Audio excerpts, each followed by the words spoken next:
जय श्री कृष्णा। कैसे हैं आप लोग मित्रों? सूर्य बहुत ही शक्तिशाली अवस्था में आने जा रहे हैं। आपके नाम का डंका चारों ओर बजने जा रहा है, क्योंकि सबसे सौभाग्यशाली राशियों के रूप में आप सबसे सामने आ रहे हैं, क्योंकि आपके लग्न से ही इनका गोचर हो रहा है। मन में एक संशय आ सकता है कि शनि और सूर्य परम शत्रु हैं, किंतु इनका प्रभाव हमें उत्तम क्यों प्राप्त होगा? तो ये सवाल आपका गलत नहीं है। जानेंगे पूरा इस वीडियो में इस बारे में, क्योंकि शनि और सूर्य पिता और पुत्र है। शत्रुवत है तो क्या? जैसे कोई पिता अपने पुत्र के घर में यदि हो, तो पिता पुत्र से कितना भी रुष्ट क्यों ना हो, लेकिन अपना जो प्रभाव है, अपना जो सुहत्व है, वह उसको पूर्ण रूपेण प्रदान करता है, क्योंकि वह उसका पुत्र है।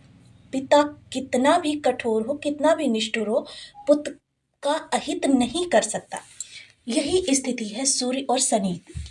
ग्रहों के राजा सूर्यदेव बेहद शक्तिशाली अवस्था में क्यों आने जा रहे हैं? आगामी 10 दिनों तक इनका जो गोचर है वह मंगल के श्रवण नक्षत्र में होने जा रहा है। श्रवण नक्षत्र 22वां नक्षत्र है, जिसके कि स्वामी मंगल हैं, देवता चंद्रमा है, और ये विष्णु भगवान द्वारा शासित नक्षत्र है। जिसके द्वारा, क्योंकि श्रवण नक्षत्र अपने आप में बेहद अद्भुत है, अद्भुत कलात्मकता से पूर्ण, अद्भुत बौद्धिक क्षमता से पूर्ण श्रवण नक्षत्र ग्रहों में 22वें स्थान पर बेशक आता है, किंतु बौद्धिक क्षमता में इसको सर्वोपरि रखा गया है। अब राजा ही जब बौद्धिक क्षमता से परिपूर्ण हो, तो यानी कि पूरा जो कहते हैं ना कि हमारा संचालन है, वह उसके ही बौद्धिक कार्यों से होगा। तो इस दौरान आपके जीवन में बहुत सारे परिवर्तन होते हुए दिखाई देंगे, जो कि आपके जीवन को पूर्ण रूपेण परिवर्तित करने की क्षमता रखते हैं। तो आइए जान लेते हैं इस वीडियो में ये सब किस प्रकार से होने वाला है, क्या क्या आपके जीवन में अच्छा निकल कर आएगा और कहाँ से आपके लिए नकारात्मकता निकल के आएगी। पूर्ण सटीक भविष्यवाणी इस वीडियो में हम करेंगे। तो यदि आपके लग्न के प्रथम भाव में 10 नंबर बना हुआ है, तो ये राशिफल आपके लिए। कहीं भी कुंडली में चंद्रमा के साथ 10 नंबर बना हुआ है, तो ये राशिफल आपके लिए है। कुंडली ना होने की स्थिति में आप इसे नाम राशि से भी देख सकते हैं। यदि अभी तक आपने अपने इस चैनल को सब्सक्राइब नहीं किया है, तो प्लीज़ सब्सक्राइब कर लीजिए, वीडियो को लाइक कर दीजिए, चैनल को शेयर कर दीजिए। इससे होगा क्या कि हमारे आने वाले हर वीडियो की नोटिफिकेशन मिल सकेगी आपको सबसे पहले। एक प्यारा सा कमेंट करना बिल्कुल ना भूलें।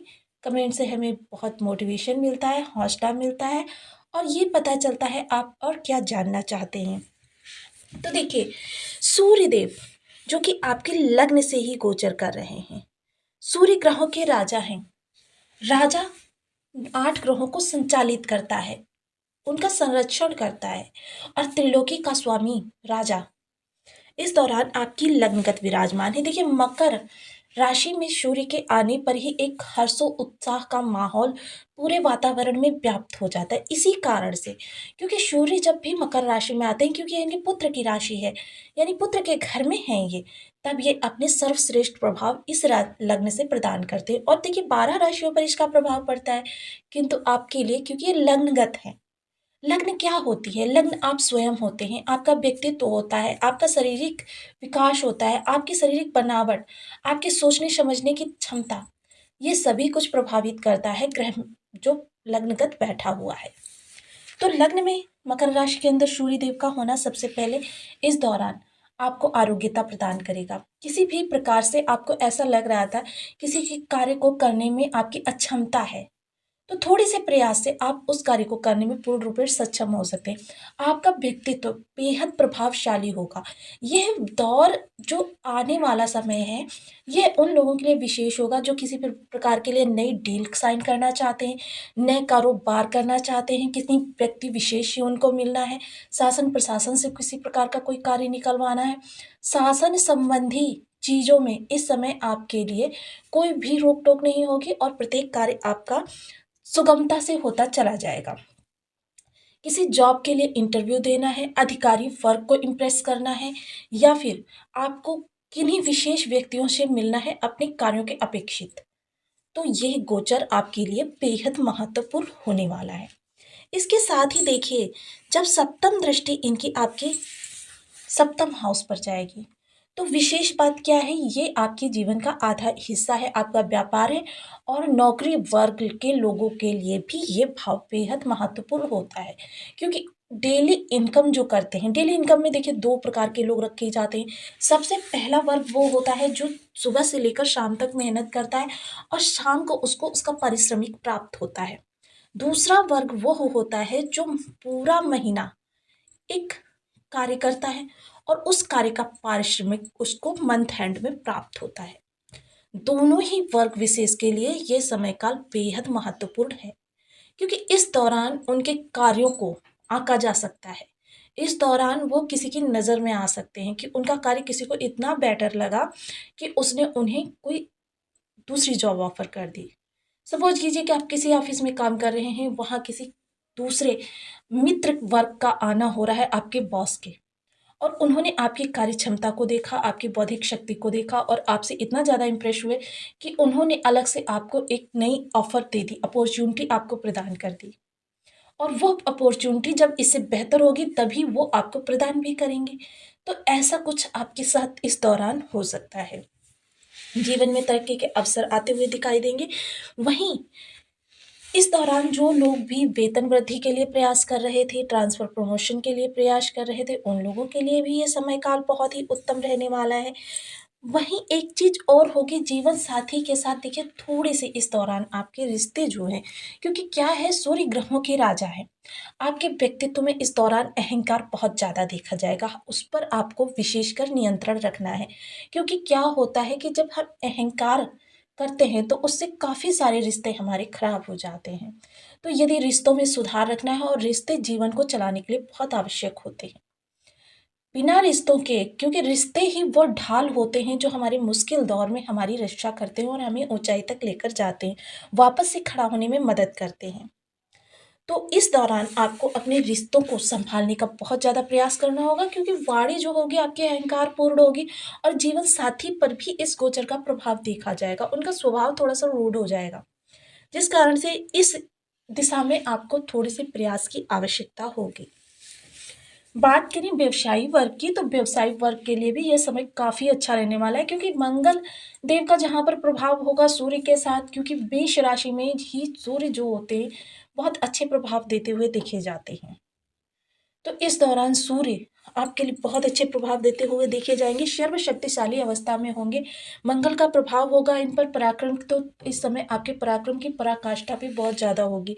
आप बेहद कर्मठ व्यक्ति होंगे, किसी भी कार्य में लापरवाही ना करने वाले व्यक्ति होंगे, हर कार्य को समय पर करने वाले व्यक्ति होंगे। कोई भी ऐसा कार्य नहीं होगा इस दौरान आपको दूसरों की भी ना, जो दूसरे लोग लापरवाही करते हैं, अपने कार्यों को कल पर टाल देते हैं, ऐसे लोगों से आपको भी इस दौरान काफ़ी इरिटेशन होती हुई दिखाई देगी। चीज़ों को अनुकूल करने में, व्यवस्थित करने में, क्योंकि मैनेजमेंट पावर सूर्य के पास है और सूर्य इस समय शक्तिशाली अवस्था में आने जा रहे हैं, तो इस समय आपकी मैनेजमेंट पावर भी बेहद ज़बरदस्त रहने वाली है। बात करें तो इस दौरान आपके पास धन आगमन के सोर्स भी बन सकते हैं, क्योंकि सूर्य देव जो है आपके गुप्त भाव के स्वामी हैं। आपका कहीं अटका हुआ धन, पेंडिंग धन, ये सभी धन आपको इस दौरान बहुत, कि जिनको आप भूल गए थे, वो धन भी इस दौरान प्राप्त होता हुआ दिखाई देगा। सूर्य गुप्त विद्याओं के भी राजा हैं, जिस कारण से गुप्त विद्याओं में यदि आपकी रुचि है, या इनमें व्यवसाय बनाना चाहते हैं, या इनको किसी भी प्रकार से आप क्रियान्वित करना चाहते हैं, उसके लिए ये बहुत अच्छा समय है। जो लोग भी साधना से जुड़े हुए हैं, योग क्रियाओं से जुड़े हुए हैं, उन लोगों के लिए ये सबसे बेहतरीन समय कहा जा सकता है, क्योंकि गुप्त भाव में जो राजा है, उस राजा के बहुत अच्छे प्रभाव आपको प्राप्त होने वाले हैं। बहुत से लोग कह सकते हैं ये अष्टम के स्वामी हैं। देखिए, सूर्य और चंद्र को अष्टम का दोष नहीं लगता, क्योंकि ये एक ही एक भावों के स्वामी है, इसलिए इनको अष्टम के दोष से दूर रखा गया है।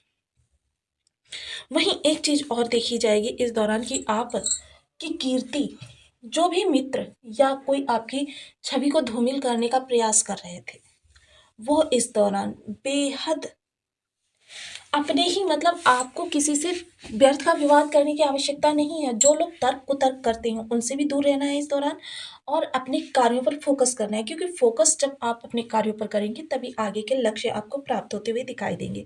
चीज़ें आपके अनुकूल होने वाली हैं और आपके लिए बहुत बेहतरीन समय काल का निर्माण होने वाला है। तो देखिए ये गोचर काल बहुत से लोग कहते हैं ज्योतिष की आवश्यकता क्या है, क्योंकि जब हमें हमारे कर्म से ही आगे बढ़ना है, क्योंकि मैं भी स्वयं कहती हूँ कि कर्म प्रधान विश्व चिराका।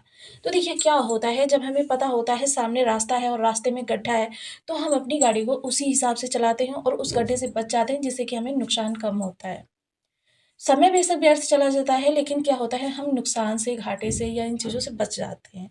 किंतु जब हमें पता होता है, नहीं होता है कि सामने गड्ढा है, तो क्या है कि हम पूर्ण स्पीड से जा रहे हैं और उस गड्ढे में गिर जाते हैं, फलता हमें शरीर हानि, धन हानि, मानसिक परेशानी, ये सारी चीज़ों को भोगना पड़ता है, जिसके कारण से कि हमें फिर लंबा समय लगता है सर्वाइव होने के लिए।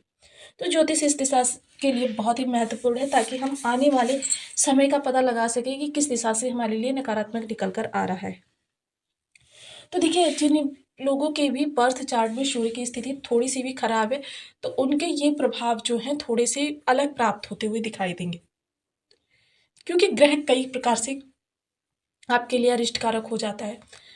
भाव से कमजोर है, राशि बल से कमजोर है, शत्रु राशि में बैठा है, शत्रु ग्रह के नक्षत्र में बैठा है, शत्रु ग्रह के साथ बैठा है, शत्रु ग्रह से दृष्ट है, नवमांश में कमजोर है, दशमांश में कमजोर है, डिग्री वाइज कमजोर है, किसी भी प्रकार से कमजोर है, तो इनके प्रभाव जो है आपके लिए थोड़े से विपरीत प्राप्त होते हुए दिखाई देंगे। इसके लिए एक विशेष उपाय, और बहुत से लोगों के तो ये बिल्कुल ही नकारात्मक तरीके से प्रभाव दे रहे होंगे, तो वो लोग क्या कहेंगे कि ज्योतिष शास्त्र ही रॉन्ग है, ऐसा नहीं होता है। तो देखिए आपको इस दौरान क्या उपाय तो सदैव करनी चाहिए। सूर्य के लिए ओम घड़ी ही सूर्याय नमः, इस बीज मंत्र का आप 1 माला, 2 माला, 5 माला, 7 माला, 11 माला का जप नियमित अपनी सुविधानुसार करना प्रारंभ करें, क्योंकि कैरियर में स्थायित्व और प्रसिद्धि ये सभी को चाहिए। पिता का साथ, पिता का सहयोग, क्योंकि पिता के सहयोग के बिना कोई भी चीज़ आपकी पूर्ण नहीं होती। मान सम्मान में वृद्धि, और सूर्य को नित्य प्रति प्रातः उठकर अर्घ प्रदान करने का आदत डालें। अर्घ कई प्रकार से दिया जा सकता है, उसके बारे में मैं पूर्व में वीडियो बता चुकी हूँ। आप सूर्य के बारे में जो भी वीडियोज़ हैं उनमें चेक कर सकते हैं। इसके अलावा गेहूँ धर्म स्थान पर दान करें, बंदरों को गुड़ चना खिला सकते हैं, लाल रंग की चीज़ें धर्म स्थान पर दान कर सकते हैं, जैसे लाल मसूर की दाल हो गया, लाल कपड़ा हो गया, ये चीज़ें आप धर्म स्थान पर दान कर सकते हैं। लाल मिठाई, लाल पुष्प, ये सारी चीज़ें आपके सूर्य को बलि करेंगी। पिता को समय समय पर कुछ उपहार प्रदान करते रहें, पिता को सुखी रखें। बेशक आप साथ नहीं रहते हैं, लेकिन समय समय पर उनकी सेवा, उनका कुछ गिफ्ट वगैरह देना, उनकी ज़रूरत की चीज़ें उनको प्रदान करना ना, और उनके साथ क्वालिटी टाइम स्पेंड करना, ये सभी चीज़ें पिता को प्रसन्न रखेंगे, जिससे कि आपके सूर्य प्रबल रहेंगे। इसके अलावा आदित्य हृदय स्तोत्र का पाठ कर सकते हैं आप, घृत का अर्घ दे सकते हैं आप। ये सारी चीज़ें आपके सूर्य को बलि करेंगी और आपके जीवन में तरक्की के मार्ग को प्रशस्त करेंगी। तो आपको वीडियो कैसी लगी मुझे कमेंट बॉक्स में ज़रूर बताएं। चैनल पर न्यू है तो प्लीज़ वीडियो को लाइक, शेयर, चैनल को सब्सक्राइब करना बिल्कुल ना भूलें। मिलती हूँ नेक्स्ट वीडियो में, तब तक के लिए नमस्कार। अपना ध्यान रखें, स्वस्थ रहें, मस्त रहें।